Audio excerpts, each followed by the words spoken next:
വളരെ ഹായ് വളരെ നന്ദി എന്ന് പറഞ്ഞാൽ ഒരുപാട് കടപ്പാടുകളുണ്ട് കലാമണ്ഡലം സത്യഭാമയ്ക്ക്. കാരണം ഇന്ന് ലോകം അറിയപ്പെടുന്ന ഒരു കലാകാരനായിരുന്നു കലാഭവൻ മണി. അദ്ദേഹത്തെ നമ്മൾ മലയാളികളായ ആളുകൾ അറിയാത്ത ആളുകളില്ല. എന്നാൽ അദ്ദേഹത്തിൻ്റെ അനുജൻ ആർ.വി.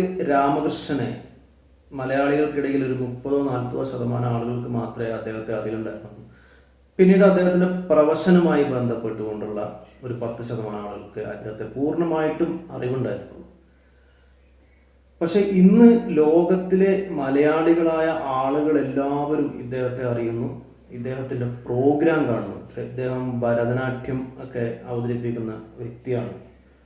അപ്പം ഇത്രയും കാലം ചിലപ്പം ദൈവമായിട്ടായിരിക്കും ഇങ്ങനൊരു സംഭവം അദ്ദേഹത്തിന് കൊടുത്ത അനുഗ്രഹമായിട്ടാണ് ഞാനിതിനെ കാണുന്നത്.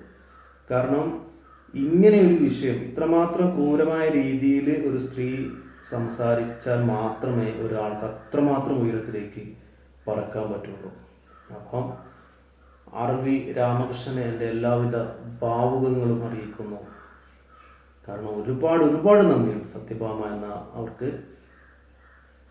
ആർ.വി. രാമകൃഷ്ണൻ അദ്ദേഹം എങ്ങനെയെങ്കിലും അവരെ വിളിക്കുകയും അവരോട് സംസാരിക്കുകയും ചെയ്യണം, അവരോട് നന്ദി അറിയിക്കണം, കടപ്പാട് അറിയിക്കണം.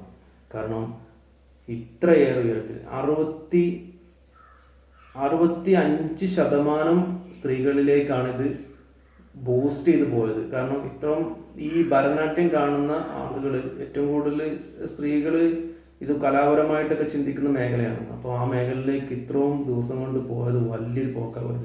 ഇന്ന് അദ്ദേഹത്തിന് പ്രോഗ്രാമുകളൊക്കെ ഒരുപാട് വരുന്നുണ്ട്, ഒരുപാട് പ്രോഗ്രാമുണ്ട്, ഒരുപാട് ഇപ്പം മണിച്ചേട്ടൻ്റെ അതേപോലെ തന്നെ നല്ലൊരു കലാകാരനായി അദ്ദേഹം മാറിയിരിക്കുകയാണ്. ഇനിയും വലിയ ഉയരങ്ങൾ താണ്ടി അദ്ദേഹത്തിന് യാത്ര ചെയ്യാൻ സാധിക്കട്ടെ. അതുകൊണ്ട് തന്നെ എനിക്ക് പേഴ്സണലി സത്യഭാമ എന്ന വ്യക്തിയോട് ഒരുപാട് നന്ദിയുണ്ട്.